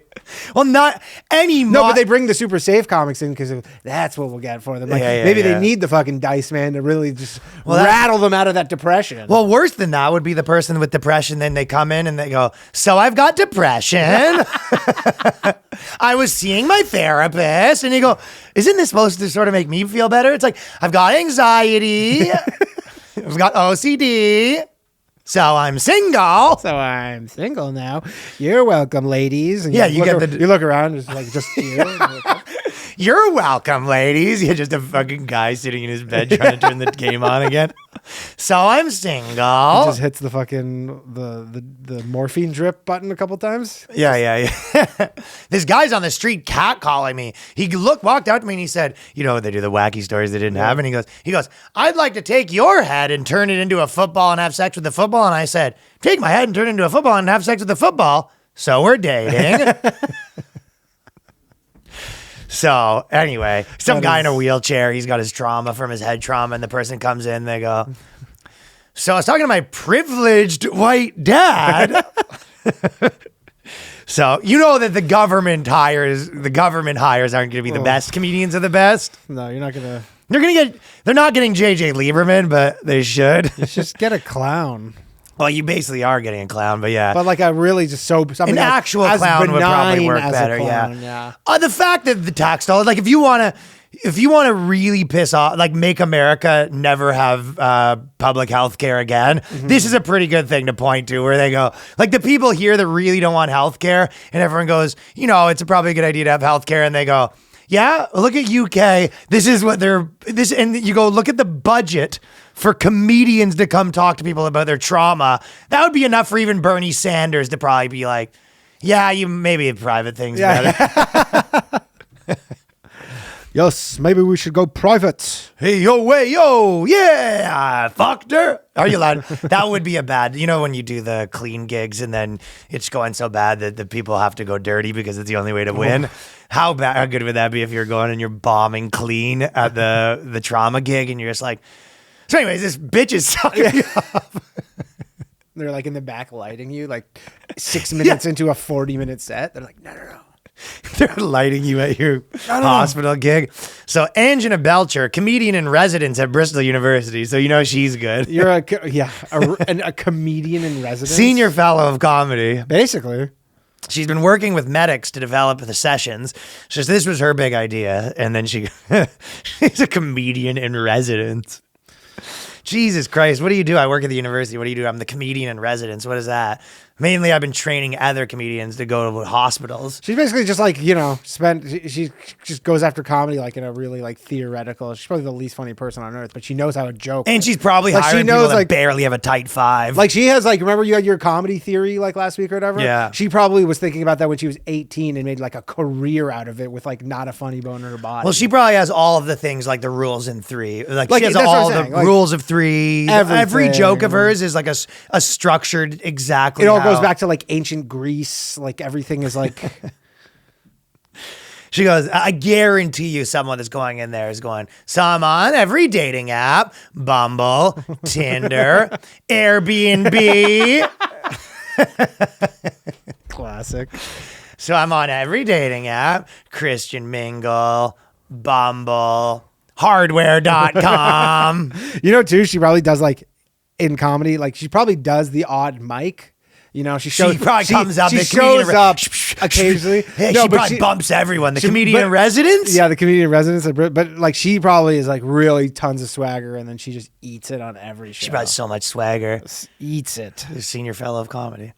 And she said she would help people gain new perspective on their difficult experiences. Angie also says, comedy is a force for good, and people do not realize how much it could change people's lives. And also I mean, I would say personally, how many times you've seen people have their lives and as a comedian, their lives, and as a citizen, their nights ruined. Yeah, for sure. I mean, listen, we have seen plenty of people. Danny was in 9 fist fights at our last tour alone, and these are people that like us. Oh yeah, Danny's been in more arguments. Ari Shafir was just telling me the other day. He probably is. He had the same thing. I don't know what it is. he probably But gets insane ones. no, but it's always like a Jewish person getting, or a non-Jewish person getting mad at the Holocaust jokes. The Holocaust jokes really push people's buttons, but mostly the people that do them Well, because we're are currently Jewish. living through a real Holocaust. Yeah, that's true. Yeah. There's a Holocaust right now, so. What's that? The white man. White man. No, the ones at Caroline's were Jews.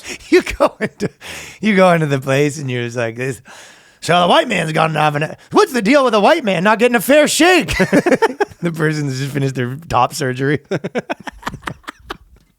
That is the worst gig on earth. Yeah, right. So, anyways, we've seen plenty of people not have their lives made better by comedy. Yeah. I mean, listen, if you like the comedy, if it's bad comedy, there's, and I do, the odd random show at a random place. I was thinking the other day, and someone said this, like, it might have been Louis, that he's, I think one of the best things in the world is comedy when it's good. But I don't know if he said the second part, but one of the worst things in the world is comedy when it's bad. Mm-hmm. And comedy when it's bad, it's and doing such can be sometimes like this razor thin margin. And if I'll tell you what that razor thin margin is nowhere near someone that was hired by the government to do a clean set in a hospital bed. National Health Service. Oh my God. Did they they have to bring the mic in? It's probably not working all that great. Oh no, it's that's the thing too. Yeah, it's always just like they have one of those like tiny amps, like those 15-watt amps or whatever. It sounds like shit. Outside of the hospital, because the ambulances are coming in every 5 seconds. Oh, my ride's here. That's the thing. Whenever a cop car goes by, the old hacky line is, "Oh, my ride's here." Yeah, and then there was like a code red in the fucking hospital. Yeah. And he goes, "Yeah, I didn't know I was doing that good."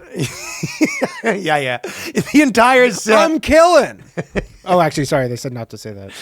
The entire set would be like wacky things happening in the hospital. Oh, 100%.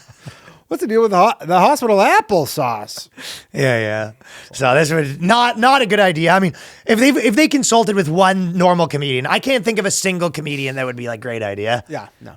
Although, if you were like open micers, they want to put comedy everywhere. Someone's like, I opened up a cupcake shop. You're like, is there a spot for a mic? They love putting that was comedy. JJ with the boxing gym. He was like literally working out at a boxing gym, and he goes, "We should do comedy at the boxing gym." You thinking what I'm thinking? Boxing gym comedy. Why?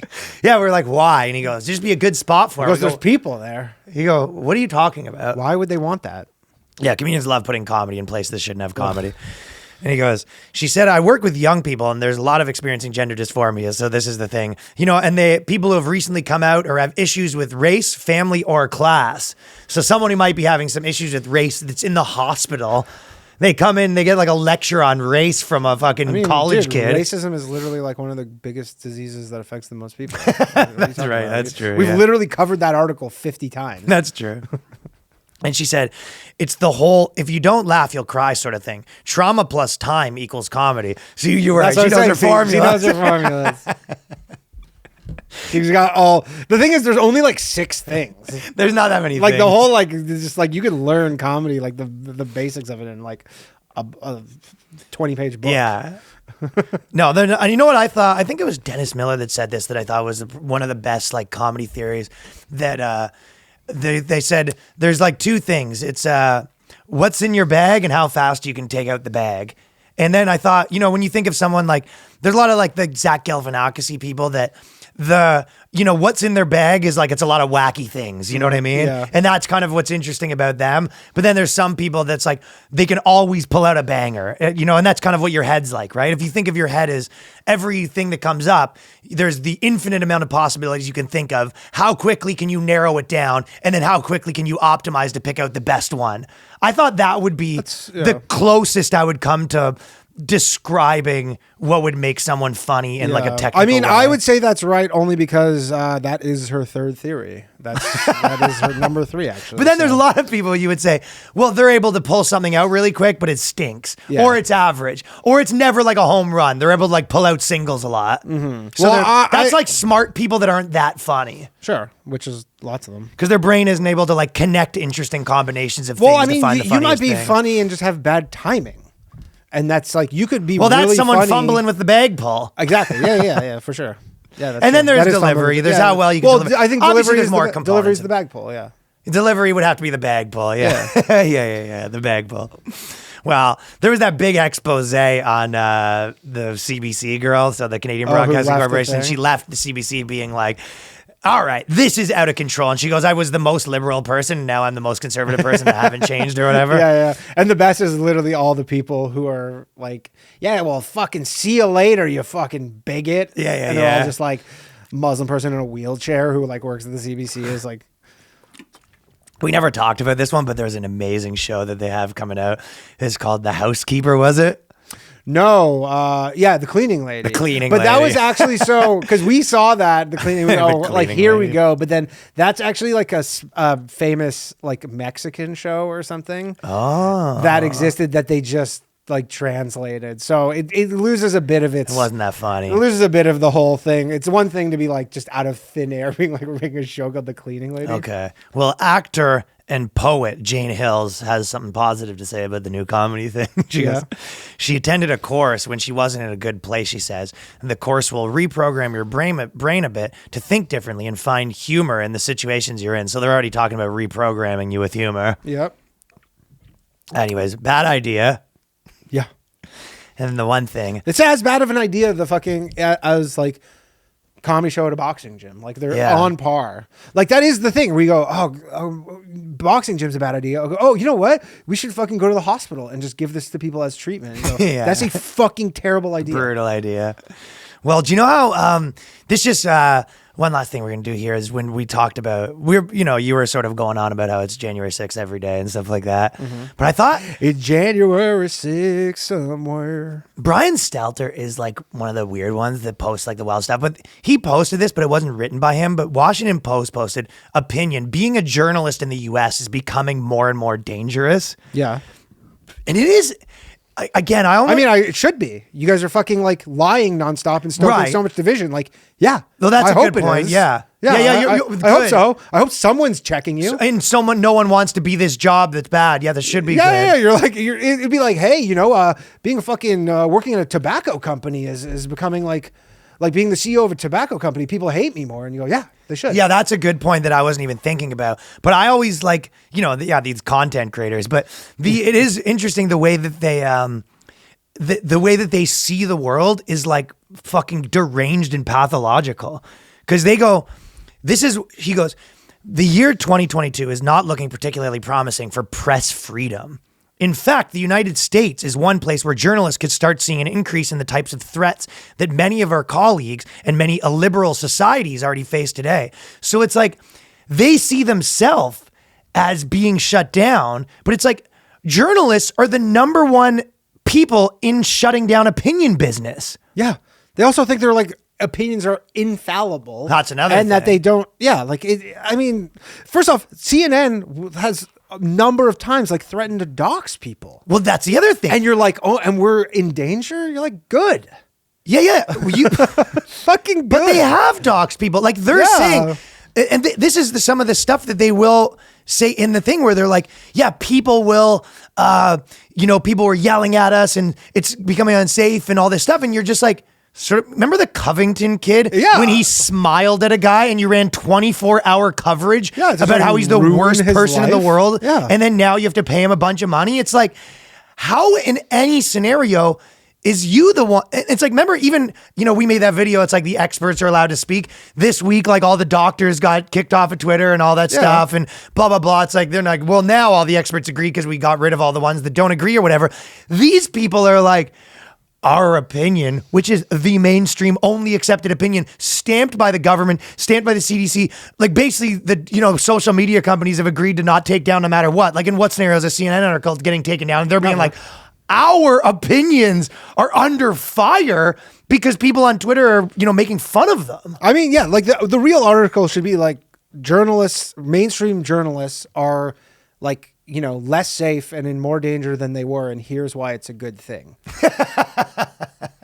Because they'll think about it's kind of like you're introducing a little bit of like the prison yard rules to the journalism game, where you think like, hey, I'm like the white collar guy, billionaire who like got sent to prison and go, I'll just fucking do whatever I want. And then someone's like, you get to prison, you're like, whatever, I'm the rich guy. I don't have rules don't apply to me. Obviously they do because you're in prison, so that's not big with the best. But then like some dude is just like, yeah, you do you're my bitch now. You're my bitch now. And then just like the fear of violence, you go, yeah, yes, sir. Like you change that. Yeah. Fast. You go, yes, sir. Well, it's such like a weird take that they have, and they go, if we don't take corrective measures, and this is like the journalists posting a fucking, a Washington Post article being like, we're so hard done by. Mm-hmm. And I guess, you can make that argument. People will say that all the time about people like Joe Rogan being like, whatever, someone like that is saying that they're being censored on their like big platform or whatever.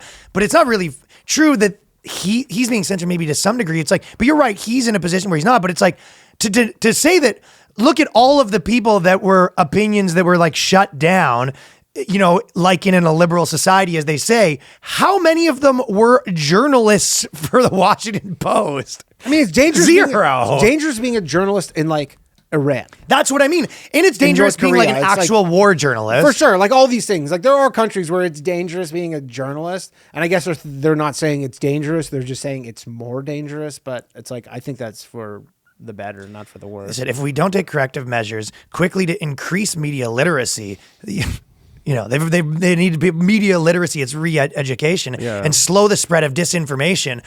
Journalists working in the United States will become bigger targets for those who disagree with the information and perspectives we disseminate. So they're basically saying, if we don't stop people with opinions, people might wrong opinions. Yeah, people might start stopping people with opinions. It's sort of deranged, right? Yeah, they're fucking nuts. It's not, but. It's like, we always probably go back and forth on that, and it probably is case by case to some degree.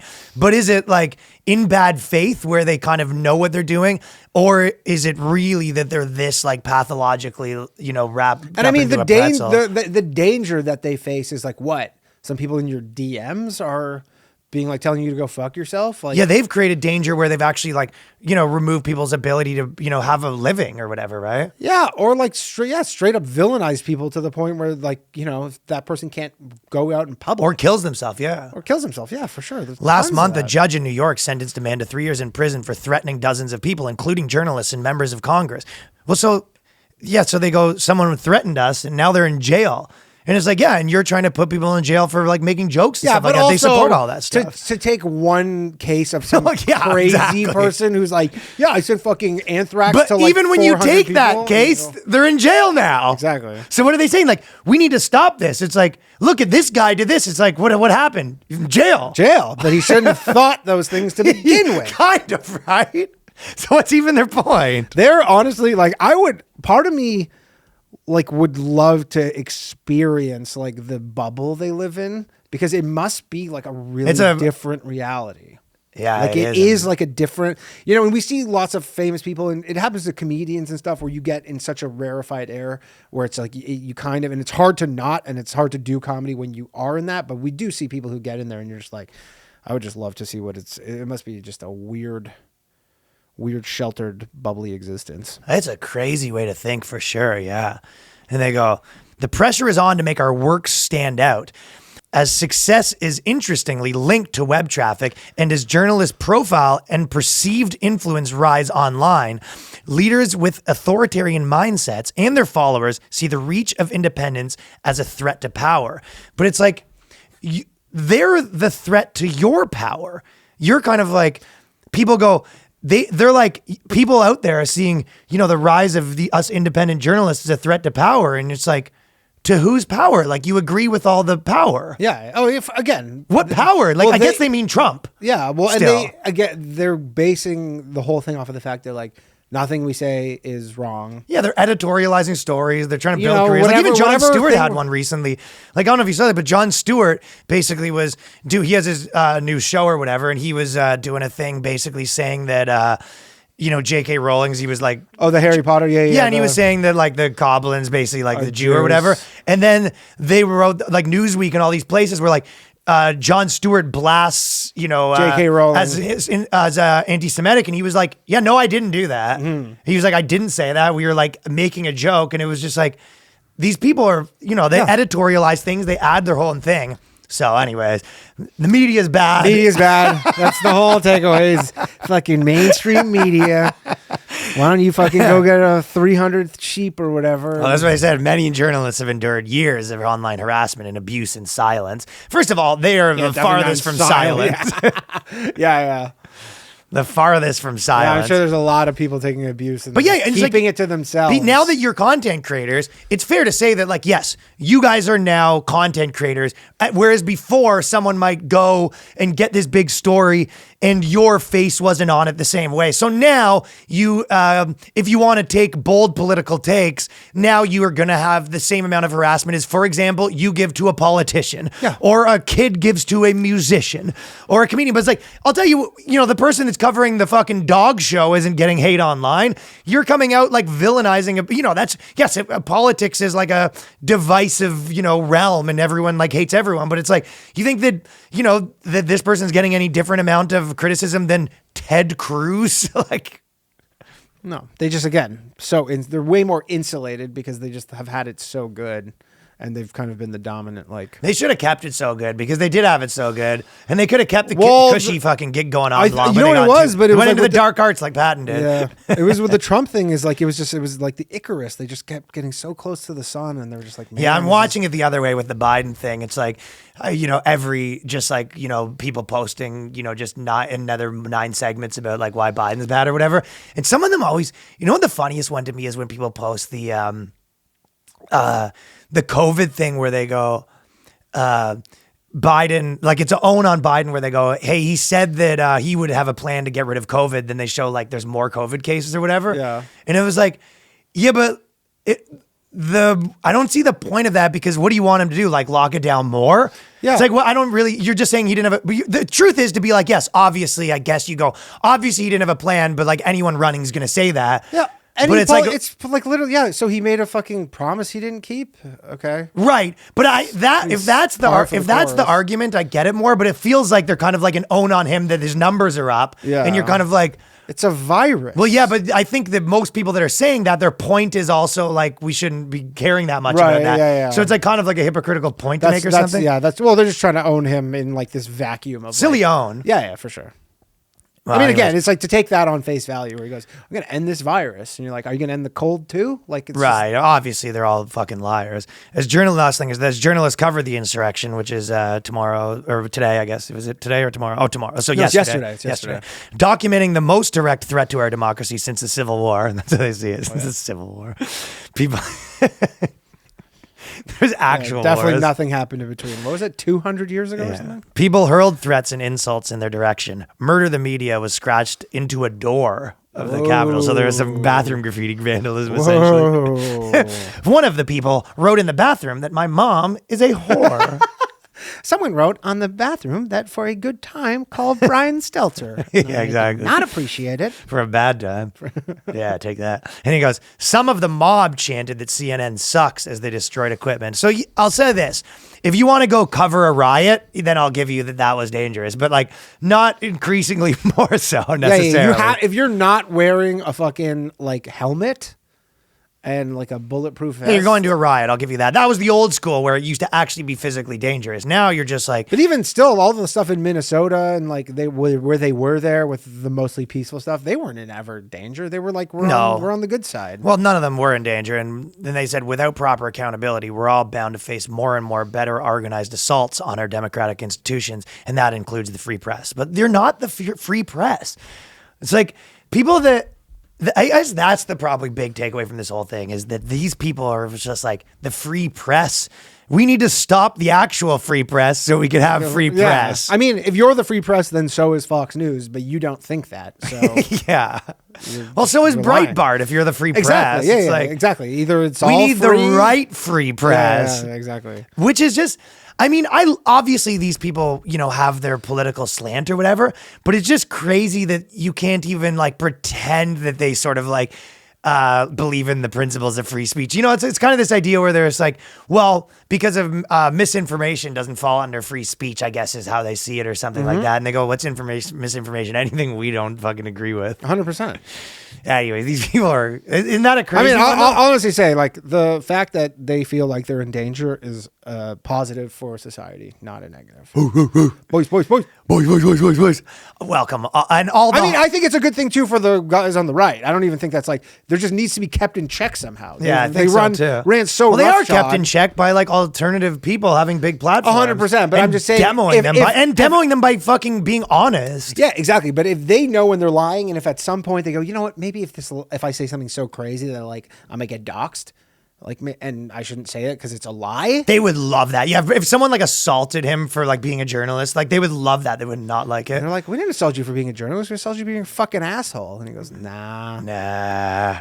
Well, listen, all you high value salt daddies out there, hit us up on patreon.com/the Boyscast. New episode every week. Subscribe youtube.com/the Boyscast with Ryan Long. The people are out here for 2022, taking over. We're going to do in a few months, we're going to announce a big tour. And we're working on the NFT, and we're working on the fucking we got things token. in the fucking hopper. You don't even know. This is me talking to people at a bar. Buddy, you don't even fucking know. I'm going to fucking get merch. I'm going to get NFTs. And then they're just like, who are you? I go, my podcast. I actually, I've been working on this joke. Okay, we got a joke to take us home. I've been working on this for a few weeks now. So have you noticed that 2022 is pronounced 2020 TOO? Oh, because it's 2020 also. Yeah, I saw a lot of people online. They got to it before you. Yeah, but I repurposed it. Well, you're going to let the high value males use that joke. So That's a good one. That That was my favorite was at this when Steve, have you talked about when the Steve Jobs died or whatever? Remember there's like, we got no, Bob Hope, Steve Jobs, and Johnny Cash all died. And then there was that meme where they go, we got no cash, no jobs, no hope. And then I was at a show and this comic did that meme as a joke. And Did I it was kill? Like, it was like the height of how viral it was too. It's like everybody had like seen it that afternoon. And then the guy goes, yeah, he's like, is a guy we know. He's like, yeah, he's fucking Johnny Cash, Bob Hope, Steve Jobs dead. It's just like we got no cash, no jobs, no hope. And everybody's like, yeah. I'm like, you can do that? He's like, I've been writing like an idiot. I'm writing jokes like a fucking moron. I got this 2022 jam. All right. Peace. See you on the Patreon.